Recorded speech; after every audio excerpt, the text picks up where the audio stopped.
certainly we hope for continued support as a funding perspective to further the development of broadband within Greater Minnesota. So with that, I'm pleased to introduce Lieutenant Governor Tina Smith. Thank you so much, Amy. And I'm really just so excited to be here and have all of you here. And thanks so much to everyone here for joining us. So I'm going to attempt to moderate a discussion for the next 45 minutes or an hour or so about broadband and economic development, especially focusing on this region. We're going to have a chance to hear from Dana McKenzie, who's going to tell us a little bit more about this broadband project, and then have a conversation. I just want to warn you that this is our third time doing these. They've been really interesting, but I've shown a definite proclivity for forgetting the agenda in my enthusiasm for what everyone else is saying. So don't hesitate to jump in if you see me getting off track. So, but maybe if we could just start by having everybody here just introduce yourselves to all of us, and then we can get going. I'm Dan Schindler. I run a couple businesses out of my home, a brokerage firm. Great, thank you. Brian Shuck, and I manage this Gateway Buildings facility. Thank you so much for hosting us today. You're very welcome. It's great. I'm Dave Bickett, Park Region Telephone, Otter Tail Telecom CEO. Right. I'm Dana McKenzie with the Office of Broadband Development. Kevin Byer with Federated Telephone Cooperative, and I'm their general manager. I'm Brent Olson. I'm a writer. I own a couple businesses, and I'm also a Big Stone County Commissioner. Thank you. So, just by way of introduction, in May of 2014, the legislature passed and the governor signed into law the Border-to-Border Broadband Infrastructure Fund, and with an initial investment of $20 million. And on Monday, we announced the grants coming out of that investment. We announced $19.4 million in grants for 17 projects.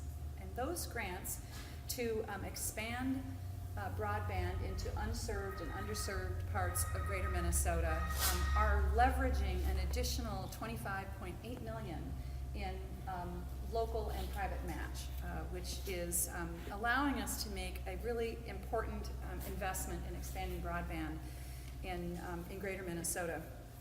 You know, as we've been talking about this, everybody has been in agreement that broadband is like power or water. It is, whether you're a business or a school or a family, it isn't something that is nice to have, it is something that is necessary to have. And we've been hearing great stories in the places that we've been about its importance for kids getting their homework done, and kids that are in community college in particular, allowing them to get access to the information they need to finish their degrees. We talked earlier today in the Brainerd Lakes area with a physician who made a great case for how without broadband we are not able to get access to the health care that we need. It's so important for that. I'm looking forward today to hearing some about the importance of broadband for agriculture. I think a lot of times people in the cities don't really appreciate that the farm equipment that we see out in the field is like a mobile office with really significant telecommunications equipment that without that it doesn't work. I think that all of this is to say that there is just such a great need, and we're really excited to be able to get going on this. And we do this with a really strong understanding that we have a long way to go, that this is not the beginning of an effort. This is it is the beginning of an effort. It's not the culmination of it. I want to just mention one last thing before I hand it over to Dana, which is that we, in the governor's budget, which we announced last week, I think it was, we're proposing an additional $30 million to keep this going. This $20 million was a one-time partnership, public-private partnerships dollars. We're looking forward to continuing it with the support of the legislature so that we can keep this going. So Dana's going to tell us talk a little bit more about the overall initiative, and then I'm going to turn to our panel and ask you, both from the perspective of the providers, Federated and both of you, kind of what this means, how these projects are going to work, and then the rest of you, it's going to be interesting to hear sort of how this fits into your business plan and how you see this helping you in your business. But Dana, go ahead. That's great. I just have a couple of additional comments to frame up the discussion. And as the Lieutenant Governor mentioned, we're here to stay to celebrate these valuable investments in this region's telecommunications infrastructure and capacity. But we actually know that that's not a new idea in this area. Today, we join 2 regional providers who have long and outstanding records in providing telecommunications services that help to keep this area economically sound both now and into the future. We're happy to join Otter Tail Telecom and Federated Telephone Cooperative in partnership with Big Stone County in helping to serve some of those last, most difficult to serve places in this region. You all are uniquely fortunate to have such community-oriented and engaged providers as these 2 working on your behalf to secure infrastructure that is vitally important to participating in the 21st century economy. The presence of providers that view themselves as a part of the community is a unique asset that you enjoy here.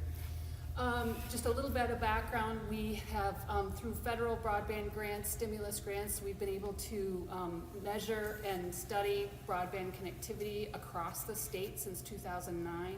We've identified both gaps in service as well as identified that Minnesota lags behind some of its colleagues in other states, and through that data gathering and conversation, our policymakers really understood and recognized the importance of this issue to the economic and social health of our state, and had the foresight to put state goals into place back in 2010, setting the goal to achieve access for all households and businesses in the state by 2015, and we are by the end of 2015. And while this is certainly a good step in that direction, we know we're not completely there. And the next step they really took was in 2013. They created our Office of Broadband Development, which really helped to create a focal point at the state for both policy discussions as well as rolling out programs like the one we're here to talk about today. And really, the main reason we're here is to talk about next steps in that process, which is this border-to-border broadband infrastructure grant program, which we launched in 2014 and are just announcing the awards. It's a matching grant program which represents a significant commitment towards helping all Minnesotans benefit from the robust access to the internet. It's estimated that there are about 450,000 households statewide that don't have access to that moderate level, and that 300,000 of those households are out here in greater Minnesota. So that's another reason we're particularly excited to be out here. The gaps, in large part, as many of us at this table know, have to do with the fact that the high cost of getting that infrastructure built out into those low-density population areas. And that's why this grant program was designed to help those who are willing, like those up here today, to build service into those areas by providing a source of matching funds to contribute to creating a financing package that will really make these projects viable in a way that they haven't been before. We received 40 applications from all across the state, as was mentioned, and in the end we were able to fund 17 of those with the $19.4 million that we had to distribute. Over 6,000 households, businesses, and institutions such as schools, clinics, service centers, town halls, and fire departments are all included in that number. And another 200 of that number includes businesses, including a number of them in this area, including the one where we're sitting today has also benefited from that technology. Over 1,260 of those 6,000 are represented by the 2 projects we're here to talk about today and are in this region. And furthermore, both of these projects that we're here today to talk about are examples of some of the most forward-thinking project designs that we received as part of our process, in that they are fiber to the home and assure this area will be well served with communications perspective for decades to come, and won't be needing to turn around and look for help again in a couple of years, which is really visionary and forward thinking on their part. The grantees will have 2 construction seasons to complete their work, so we'll all be beginning immediately to get these grants off the ground and teed up so that they can take full advantage of both construction seasons as soon as the ground thaws. At the same time, we recognize this work is not done yet. Along with helping to get these projects off the ground, we're also making sure we can do whatever we can to maximize federal investments that are available to Minnesota, as well as support the tremendous amount of private investment that's already happening around the state by making sure that government gets out of the way where appropriate when they're trying to get stuff done. And finally, another role for our office is, again, to kind of tee us up for that next round of conversations. Our job is to continue to track the activity that's happening, make sure that we are answering the questions, are we moving the needle with these projects and the investments that are happening at both the state and federal level, and how does that impact our next round of discussions as far as next steps. So we're here today to celebrate these awards, acknowledge that they are a step in the right direction, and begin that discussion about what's next. Glad you're here. Kevin, tell us about the Federated project and how you see it unfolding and what the opportunities are. Well, so Federated's project is a continuation of the fiber to the prem that we've deployed throughout our entire membership territory, which is over 1,000 square miles. But in this case, we were lucky enough to be able to work with a county of Big Stone, who stepped up to the plate and decided they would work with us to figure out a way to build out the majority of their county, at least all of the areas that we hadn't built today and that are considered to be unserved by the state's criteria. They worked with us to put together the project, to figure out what areas needed to be served, where we could put some facilities, and the reality is that we're going to be providing a fiber to the prem, which will allow a multitude of farmers or small business owners, as we say, the farm community, to do their precision ag, which they need to do today. They need that broadband connection just like any other small business to run their operations. So there'll be a lot of folks that will now be able to provide that broadband service that didn't have before. In the territories that we're talking about, there were some wireless services available, but those services didn't provide a broadband connection and literally couldn't allow businesses to do what they needed to do. And so we've had a lot of interest in the project. We've had several folks been asking us for years if we could add connections that way, and the reality is without the state's grant funds, there was no way we were ever going to get that built, because this is truly rural areas. This is areas where you're talking 1 to 4 customers per square mile. The return is non-existent if you have to build a fiber to the prem network without some grant funds. So we will be rolling that out. We'll be working with the county as we move through the project on the steps that need to get done to make sure that we can launch the services appropriately, that the consumers that are looking for service get what they're looking for. So in the end, does it really do what they needed to do at a price that they can afford? And part of working with the county and this grant is going to make that possible. So we're really excited to roll out service, to get the construction begun. We've done it for years, and to do a complete county with the county is certainly, in our opinion, the best way to do it. Thank you. That's great. So we also have on our panel, I'm really interested to hear the perspective of the business owners that are on the panel, and maybe I can start with Brent. You have a really interesting portfolio, as I'm understanding, a writer, you're on the county board, you also have a farming background, is that right? I actually live in the house my great-grandparents built. Yeah. So talk to us a little bit about how this is going to affect the way that Well, last fall I was at an Association for Minnesota Counties meeting, and this issue, a policy meeting, and this issue came up. And a guy stood up and said, "So, you all want better internet access and you want me to pay for it?" And there was a spirited discussion after that. So spirited that I actually didn't get a chance to interject anything. Although I wanted to. But what I would have said was,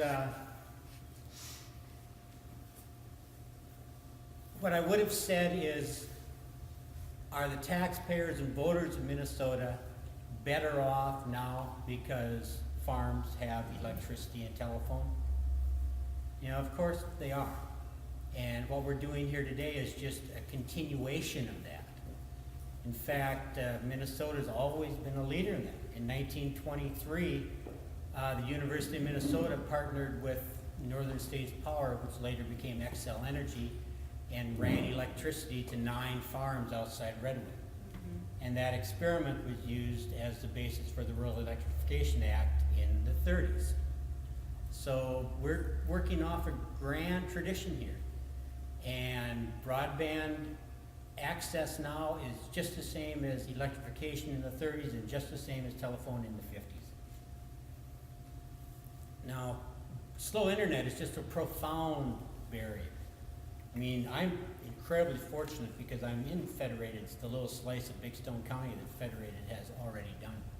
But I have friends and colleagues, they run $1 million businesses, and they can't check their bank statements without getting timed out. They can't file their taxes online. They can't contribute to webinars. There's just all sorts of things that they can't do just because they don't have this one simple little thing. Now we're in a time when the proper role of government is being really pretty hotly debated. If you look at our history, 3 things that would be considered government giveaways would be the Homestead Act, the Marshall Plan, and the GI Bill, which were incredibly expensive programs, but together they transformed not only our country, but the world. There's always a role for the government in the maintenance and improvement of infrastructure. And high-speed internet is becoming as important and, vastly less expensive as roads. Now my town has 430 people in it, okay? Every person who leaves our area because of a lack of opportunity, it's just a tragedy. And when they arrive in an urban area, they're just another car on roads that are already too crowded, and there's someone elbowing down a street that already has too many people on it. It is in everyone's best interest to help rural Minnesota prosper. I am a writer. I could live any place where I can plug in my laptop. I choose to live where I live because I have good internet access. I mean, I can't do it without it. But my great-grandparents, their move to America was made possible because of the Homestead Act. My grandparents helped in the rural electrification movement. My parents had their lives transformed when they got telephones. Now, as an elected official, I'm just terrified at the thought of committing so much of other people's money to a project like this. But I just think it's time that my generation anteed up and help move things along, help secure the future for the generations that are coming after us.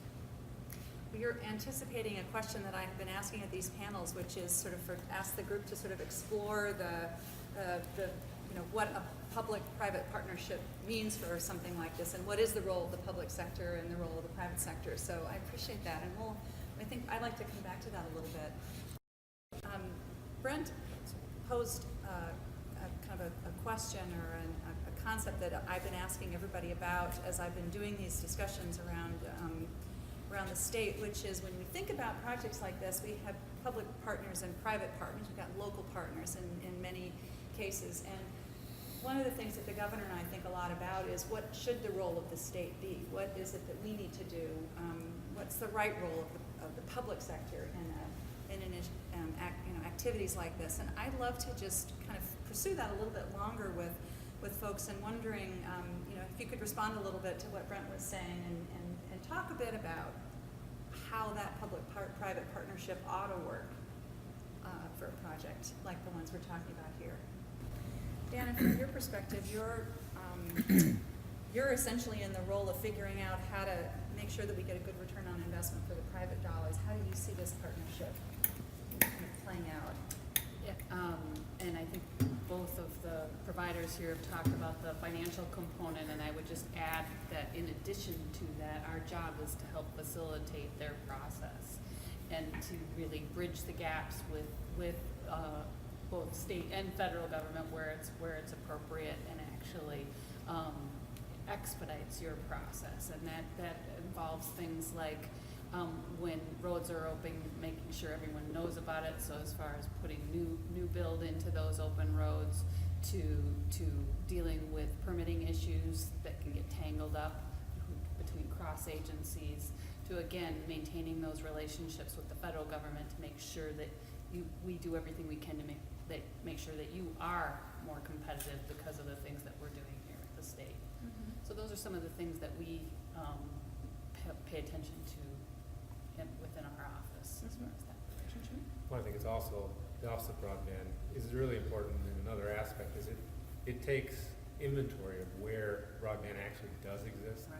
Instead of just everybody's word for, I don't have it or I do have it, to actually look into that, actually take stock of what's actually out there and where is the infrastructure needed. And in our case, we've got multiple partnerships going on here. We're partnering with the state on the grant side, but then we're also partnering with the county on the other 50% of the project, in this case 51% of the project. Working with them in a relationship, which is another public-private partnership.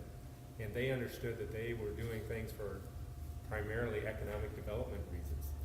In their economy, in their area, people are leaving the area, and one of the reasons is because they don't have really good jobs or they don't have access to broadband connection to work from home.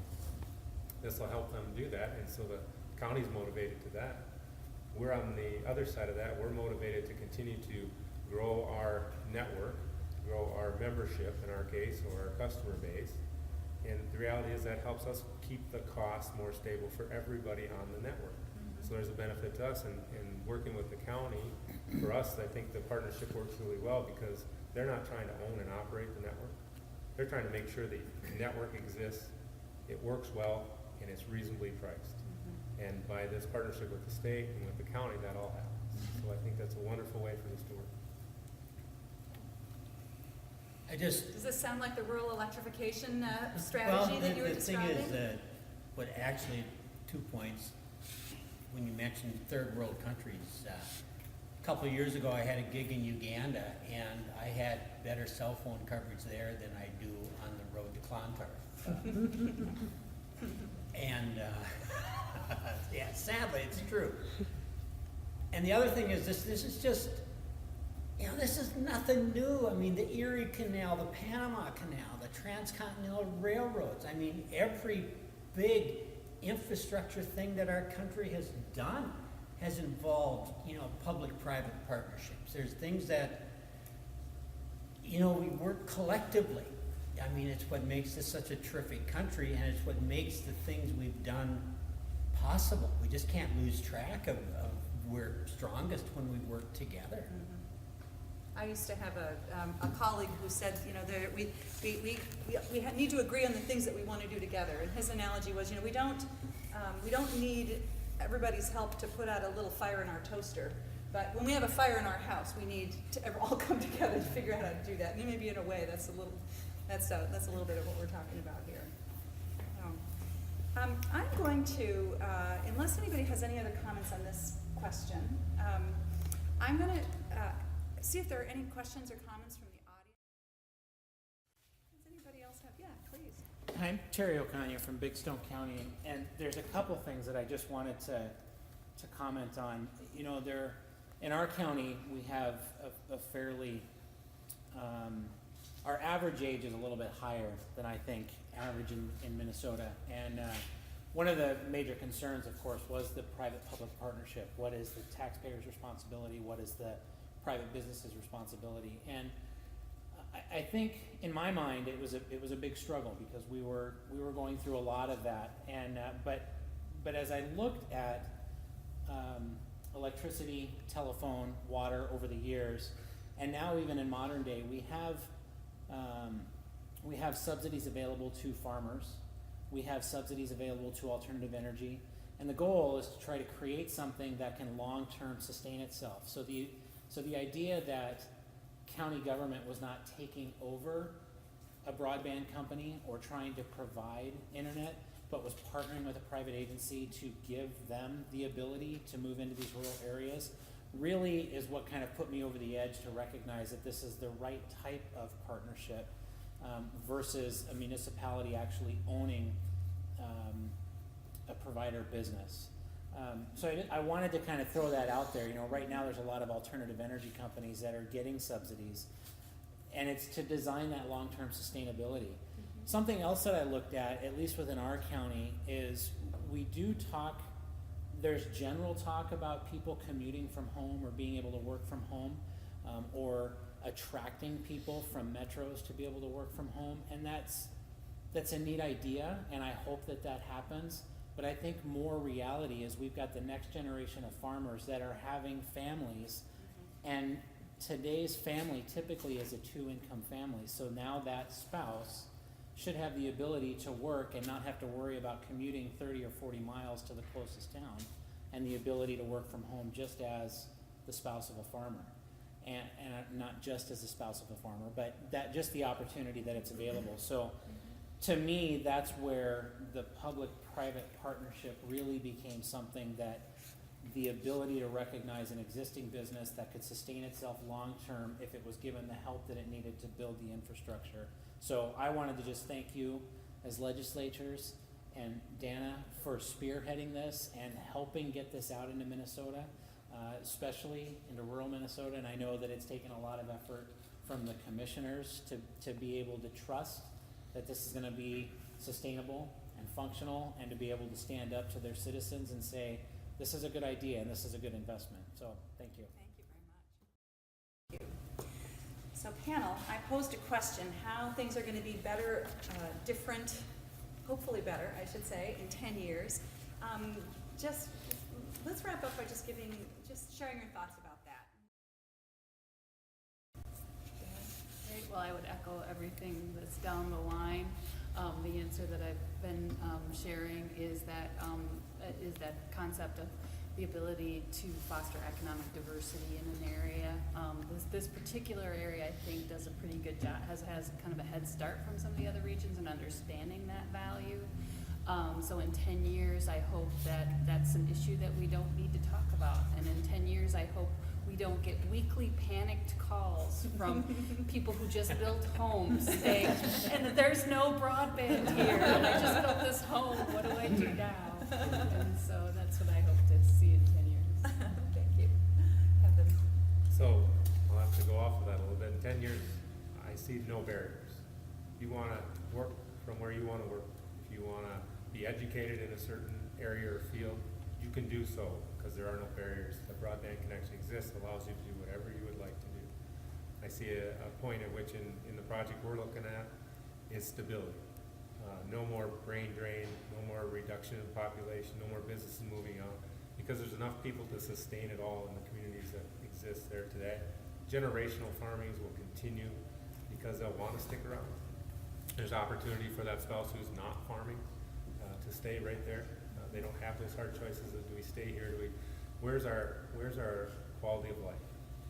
Where can we be happy? They can be happy right there. They don't have limitations anymore on that. I really think that this matters to people that way. Thank you. Brent? Well, as I said, I'm part of Federated Network. One of the things I do as a commissioner, I'm on the board of Prime West, which is the Joint Powers Board for the Medicaid population. And I was at a meeting not so long ago in Alexandria, and there was a lady there from Edina who was both a CPA and a lawyer, which means she had roughly 20 years more education than I did. But I was asking her, have you ever been out to this part of the country before? And she says, no, but it's pretty, and you even have the internet here. And if I were a better person, I would have let it go, but I'm not.